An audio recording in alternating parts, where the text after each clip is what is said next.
우리가 어제까지 살펴본 본문을 통하여서 이제 사도 바울은 1장부터 시작된 복음에 대한 내용과 그 진수들을 쭉 설명하고, 그리고 그 복음이 우리의 삶에 어떤 영향을 가져와야 되는지에 대한 이야기를 하면서 모든 내용의 설명을 마치고 이제 다른 이야기를 하게 됩니다. 오늘 본문 말씀은 이제 그래서 그가 설명하고자 했던 복음에 대한 모든 이야기를 그치고 난 이후에 그들에게 이렇게 이야기하죠. 14절에 보니까 한번 읽어볼까요? 자, 시작. 내 형제들아, 너희가 스스로 선함이 가득하고 모든 지식이 차서 능히 서로 권하는 자임을 나도 확신하노라. 그는 지금 로마 성도들이, 로마에 있는 교회가 스스로 선함이 가득하고 그리고 모든 지식이 차서 능히 서로 권하는 자임을 확신한다라고 이야기합니다.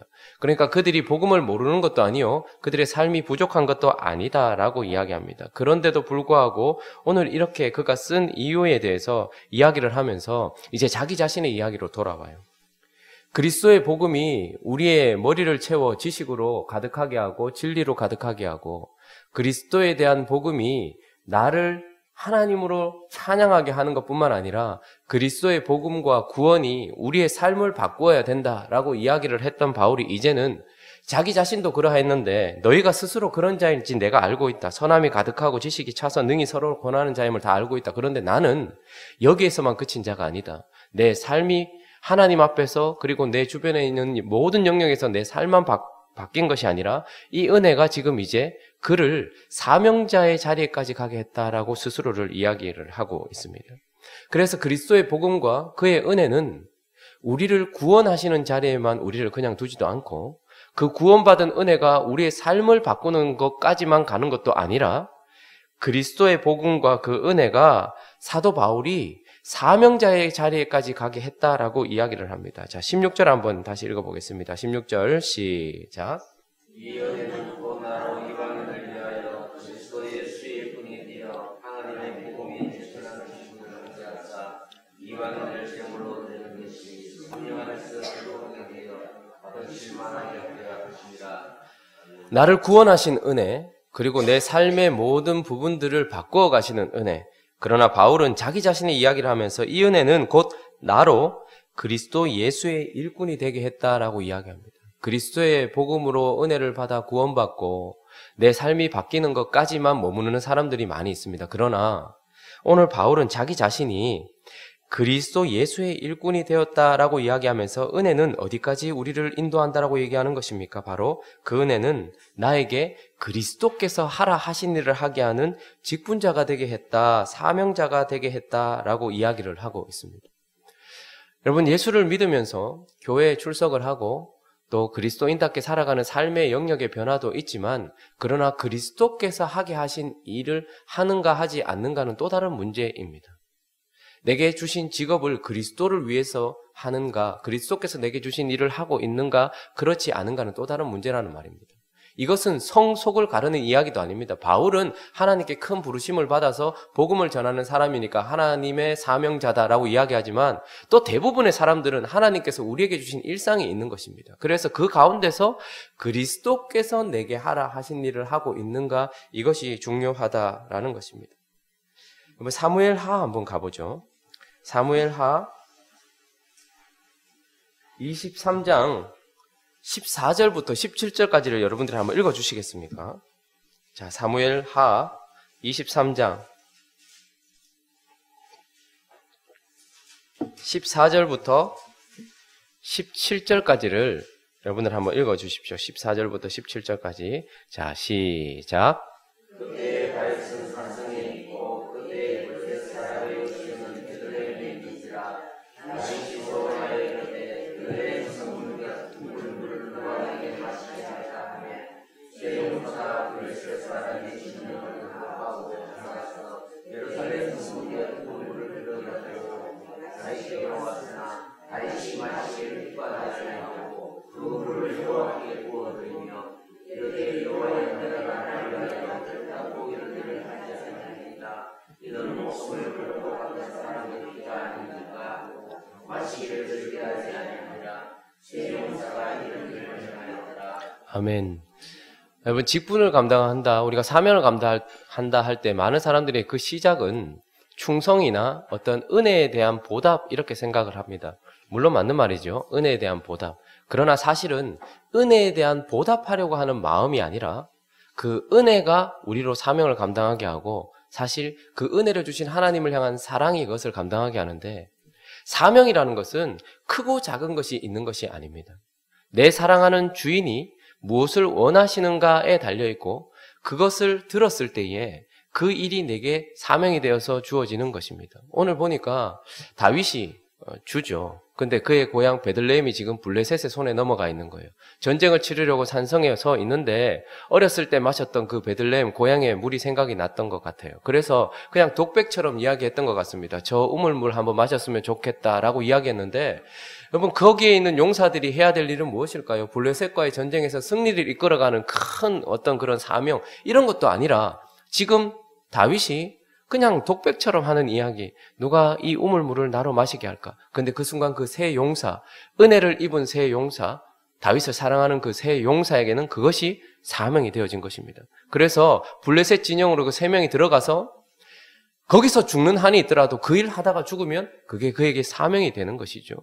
뭐 사명자라고 얘기하면 거창한 것을 생각할 때가 많습니다. 그러나 사명자는 그리스도께서 주신 일을 하는 것, 그리스도의 사명자는 바로 그런 것입니다. 오늘 사도 바울은 하나님의 은혜를 깨닫고 보니 그분이 무엇을 원한다라는 것을 깨닫게 되었을까요? 이방인들도 복음을 들었으면 좋겠다라는 것을 깨닫게 되었고 그래서 그 일이 사명이 된 것입니다. 어떤 제자는 주님께서 마지막 가시면서 십자가에서 죽으시는 그 순간에 뭐라고 얘기했습니까? 이게 여기 계신 분이 너의 어머니다라고 얘기하면서 자신의 육신의 어미를 맡겼어요.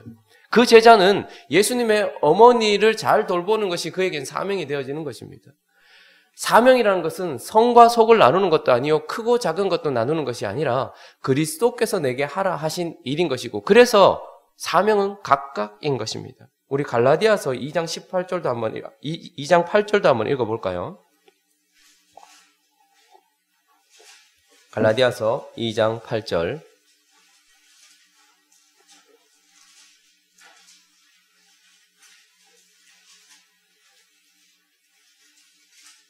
갈라디아 2장 8절 한번 읽어주시겠습니까? 자, 찾으셨습니까? 2장 8절, 자, 시작.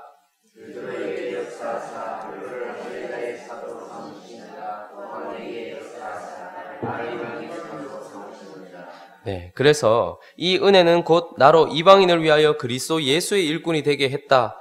그러니까 예수께서 주신 사명을 감당하는 것이 그리스도의 일꾼일 뿐만 아니라 각자에게 하나님께서 주신 일이 있더라는 말입니다. 그런데 바울은 뭐라고 얘기하는 거 아닙니까? 이방인을 제물로 드리는 것, 이것이 그의 사명이다 얘기합니다.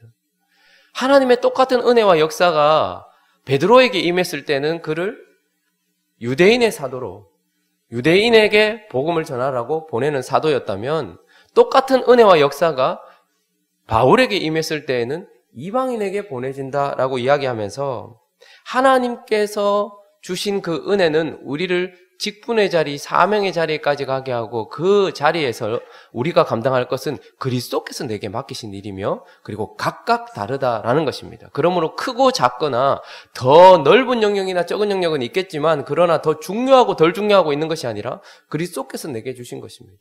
저는 참 아름다운 교회래요. 행복한 우리 교회에 하나님께서 저를 보내셨죠. 여기서 제 사명을 감당하는 것이 저의 일일 것입니다. 여러분들에게는 무엇을 하나님께서 맡기셨습니까? 하나님께서 여러분들에게 뭘 하라고 하신 것입니까? 그 사명이 그리스도께서 내게 하게 하신 일인가라는 것을 늘 점검해야 되고 그리고 그것이 내게 맡겨진 일인가라는 것을 늘 점검해야 되는 것입니다. 그 은혜가 이제 우리로 일상으로 보내면서 우리의 삶 속으로 보내면서 이제 구원받고 나는 또 내 할 일 하는 것 그리고 내가 하나님께 드리고 싶은 일을 하는 것 그것이 아니라 하나님은 하나님께서 우리에게 하게 하시는 일을 감당하게 하시려고 은혜를 주셨다라고 이야기를 하고 있으면서 그 은혜가 결국 모든 사람들을 그리스도께서 원하시는 사명의 자리로 가게 한다라고 이야기합니다. 어떤 사람은 사업체를 경영하면서 어떤 사람은 주부로, 어떤 사람은 또 교회의 어떤 직분자로 여러 가지 일들을 감당하게 하시는데 하나님께서 은혜를 주신 자들은 모두 그리스도께서 그 사람에게 원하시는 일을 하게 하는 사명자가 된다라고 우리에게 이야기를 하고 있는 것입니다. 뿐만 아니라 그 은혜로 말미암아 사명자가 된 사람은 반드시 기억해야 될 것이 있는데, 그것은 바로 우리의 순종에 나타나는 역사의 근원은 바로 그분의 능력이다라는 것을 기억해야 합니다.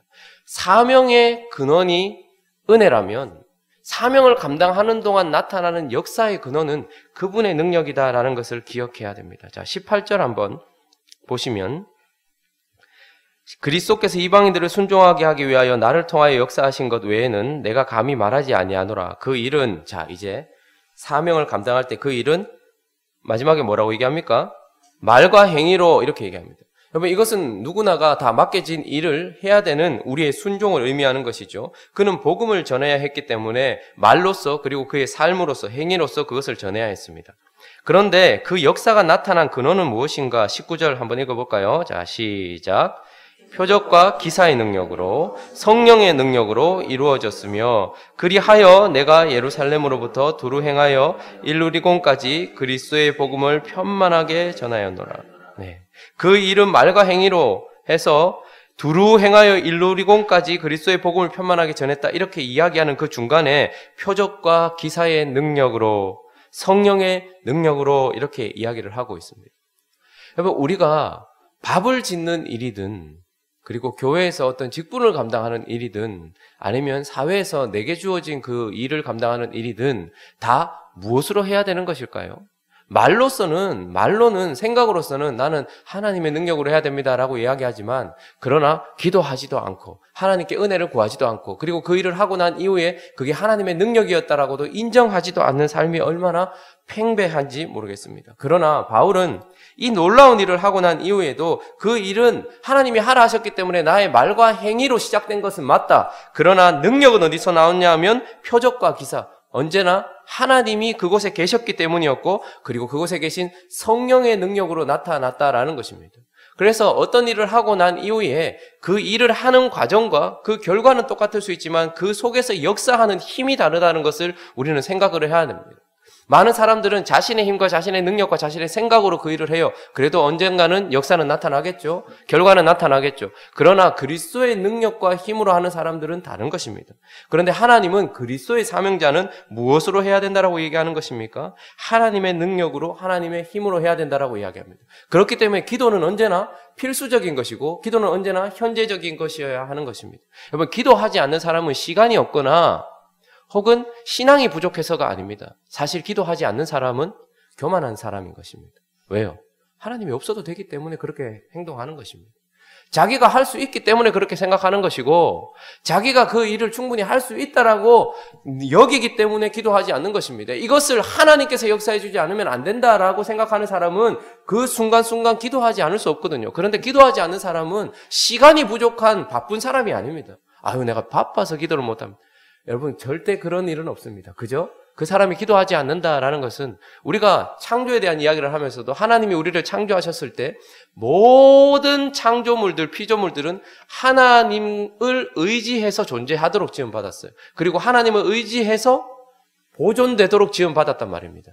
그런데 그리스도인들은 기도로 말미암아 하나님께 힘을 공급받아 그리스도인답게 사명을 감당하는 사람이거든요. 그런데 딱 기도를 끊고 하나님을 향한 의지를 딱 끊고 신앙생활 하는 사람들이 많이 있습니다. 그런 사람들의 특징은 시간이 부족하거나 믿음이 연약한 것이 아닙니다. 그죠? 교만할 뿐인 것입니다. 그런데 바울은 이 놀라운 일을 하면서도 이 일의 능력이 그리스도로부터, 하나님으로부터 나왔다라고 이야기를 하고 있는 것입니다. 은혜는 우리에게 직분을 감당하는 자리에까지 가게 하고, 그 직분을 감당할 때에 제대로 된 하나님의 사명자는 하나님의 능력으로 감당한다라는 것을 깨닫는 것, 그것이 중요한 것입니다. 또 하나 하나님의 사명자가 기억해야 될 것이 있습니다. 그것은 바로 하나님께서 주신 비전을 끝까지 바라보는 거예요. 하나님의 인도함을 받는 거예요. 자, 20절 한번 읽어볼까요? 20절, 21절. 자, 시작.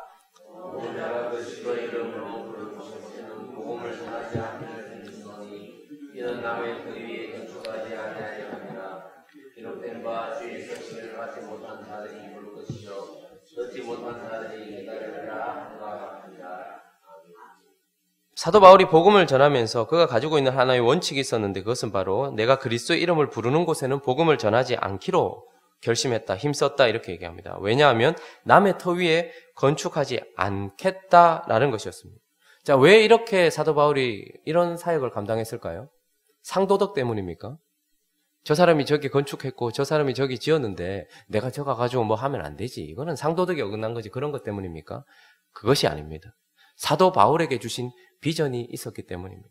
그래서 바울이 그렇게 한 근거는 어떤 인간적인 생각이나 서로에 대한 어떤 예의 때문이 아니라 21절이 이야기를 해주고 있는데 이렇게 기록된 하나님의 말씀이 그에게 비전이 되었기 때문입니다. 기록된 바 주의 소식을 받지 못한 자들이 볼 것이요 듣지 못한 자들이 깨달으리라. 지금 사도 바울은 이방인의 사도로 보냄을 받으면서 하나님께서 그에게 주신 사명은 무엇이었는가 하면 복음을 듣지 못한 이방인들까지 땅 끝까지 가야 된다라는 것이 그에게 붙들려진 사명이었습니다. 그러니까 그가 가지고 있었던 비전은 무엇이냐면 땅 끝이었어요. 말씀이 그렇게 얘기하는 거예요. 그래서 사실은 복음을 받은 사람들을 양육하는 사역도 중요합니다.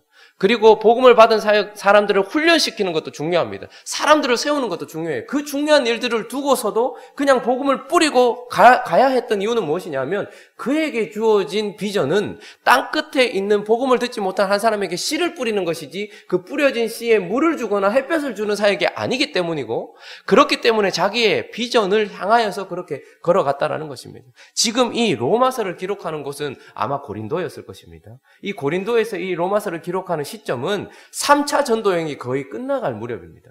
그러니까 바울은 얼마나 많은 일을 한 것입니까? 1차 전도여행이 끝나고 2차 전도여행이 끝나고 3차 전도여행이 끝나고 이제 나이도 많이 들었고 힘들어요. 이제 좀 쉬어도 되잖아요. 그런데 그에게 하나님께서 보여주신 것은 무엇입니까? 땅 끝이었어요. 그래서 그가 계속해서 보고 있었던 것은 무엇이냐면 뿌려진 그곳을 본 것이 아니라 뿌려지지 않은 저곳을 보면서 지금 서바나를 보고 있었던 것입니다.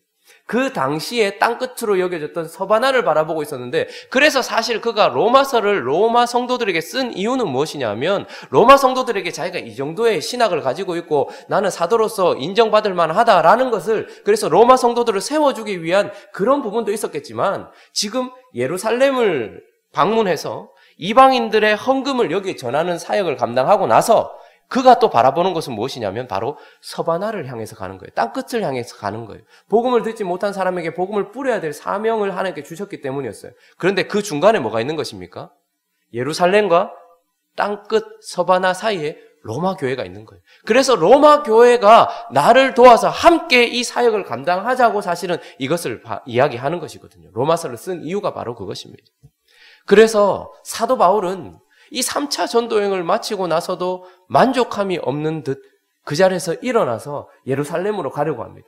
그런데 이제 거기서 예루살렘에서 그의 사명을 다 감당한 것처럼 생각하지 않습니다. 왜냐하면 그가 말은 이렇게 해요. 이제 더 이상 일할 곳이 없고 이렇게 얘기해요. 도대체 어떻게 일했길래 더 이상 일할 곳이 없다. 예수께서 다 이루셨다라고 말한 것처럼 바울이 더 이상 일할 곳이 없다라고 얘기할까? 겨우 몇 명 복음 듣고 말았는데 교회라고 해봤자 10명 내외 되는 사람들이 거기 모여가지고 예배 드리는 게 다인데 어떻게 바울은 3차 전도여행을 마치고 나서 이제 복음에 내가 일할 곳이 없다라고 얘기할 만큼 했을까? 그것은 바로 하나님이 주신 사명을 그는 비전으로 바라보고 있었고 그것을 다 이루었다는 거예요. 그런데 이제 그 비전이 또한 어디를 보게 하는 거예요? 서바나를 보게 하는 거예요. 그러니까 마치 갈렙처럼 그의 나이나 그의 힘도 상관이 없어요. 그저 주님이 그 땅끝을 향해 가라고 이야기하기 때문에 그가 이 중앙에 있는 로마 교회와 함께 이 일을 감당해야 되겠다 해서 그가 거기를 바라보고 있는 것입니다. 사명자는 바로 주님이 인도하시는 대로 그분이 주신 비전을 끝까지 바라보는 것이다 라고 이야기를 하고 있습니다. 말씀을 정리하겠습니다. 은혜는 우리로 사명을 감당하는 자리까지 가게 합니다. 그리고 바울은 자기가 받은 사명을 아주 자랑스럽게 여깁니다. 우리에게 주신 은혜는 우리에게 어떤 사명의 자리로 가게 했습니까? 그리고 우리는 그것을 자랑스럽게 여기고 있습니까? 저는 행복한 우리 교회 목사로 세워주신 하나님께서 주신 이 사명을 자랑스럽게 여기고 있습니다. 그리고 여기까지 인도하신 하나님께 감사하고 있습니다. 그러나 또 한 가지 기억해야 되는 것은 이 사명을 감당할 때 있어서 근원은 바로 하나님이십니다. 그분의 능력이십니다. 그래서 바울은 한 번도 자기 자신을 자랑하거나 자기 자신이 한 역사를 보고한 일이 별로 없습니다. 하나님께서 하신 일, 그리고 하나님을 근거로 하고 있습니다. 그래서 늘 겸손한 모습을 보이고 있다는 것. 우리는 어떻습니까? 여러분들이 지금 참 잘 섬기고 계시죠. 여러분들의 삶의 영역에서 잘 섬기고 계십니다. 그런데 그 근원이 어디에 있는가? 하나님의 능력인가? 그래서 언제나 나를 겸손케 하는가? 우리 자신을 돌아봐야 합니다. 뿐만 아니라 여러분 이제 어디를 바라보면서 계속해서 가고 계십니까? 사람은 현재를 살지만 그러나 그 시선은 언제나 앞을 향해 있습니다. 무슨 비전을 가지고 있는가? 나는 우리 가정이 이렇게 되고 내 자신이 이렇게 되고 우리 교회가 이렇게 되고 그런 비전 말고 하나님께서 우리에게 보여주시는 비전은 무엇입니까? 이 비전은 우리로 현재에 머물러 있지 못하게 만들 것입니다. 나로 다시 힘을 내게 만들 것입니다. 갈렙이 45년 전에 봤던 그 땅을 바라보면서 끝까지 있었을 때에 하나님께서 그에게 그 땅을 주신 것을 보게 됩니다. 때는 하나님께 있지만 언제나 우리에게 있어서 바라봐야 될 비전이 있다는 것인데 그것은 반드시 말씀을 근거로 하고 하나님을 근거로 한 비전인 것입니다. 지금 고린도에서 3차 전도여행을 마치고 이제 쉬어야 될 이 선교사가 다시 예루살렘으로 가려고 일어나려고 하고 그곳에서 다시 땅끝을 향해 가려고 하면서 그 전초기지가 되어줄 로마 교회에 편지를 보내고 있는 이 사람의 열정을 바라보면서 우리 또한 어떤 비전을 가지고 있어야 하는지 그래서 오늘 여기에 머물지 아니하고 주님의 비전을 향해 달려가야 된다는 것을 기억하는 하나님의 일꾼이 되기를 예수 그리스도의 이름으로 축원합니다. 우리 같이 한번 기도하겠습니다. 은혜는 사명을 만들어내고 그 사명을 감당할 때 능력을 주시고 또한 비전을 주십니다. 그런 바른 일꾼이 되어서 사도 바울과 같이 하나님을 기쁘시게 하는 그런 일꾼이 될 수 있게 달라고 우리 자신을 위해서 기도했으면 좋겠고 우리 교회가 하나님이 기뻐하시는 교회가 될 수 있게 달라고 기도했으면 좋겠고 또 이 시간에 각자의 기도 제목들을 가지고 우리 함께 기도하며 나아가도록 하겠습니다. 기도하겠습니다.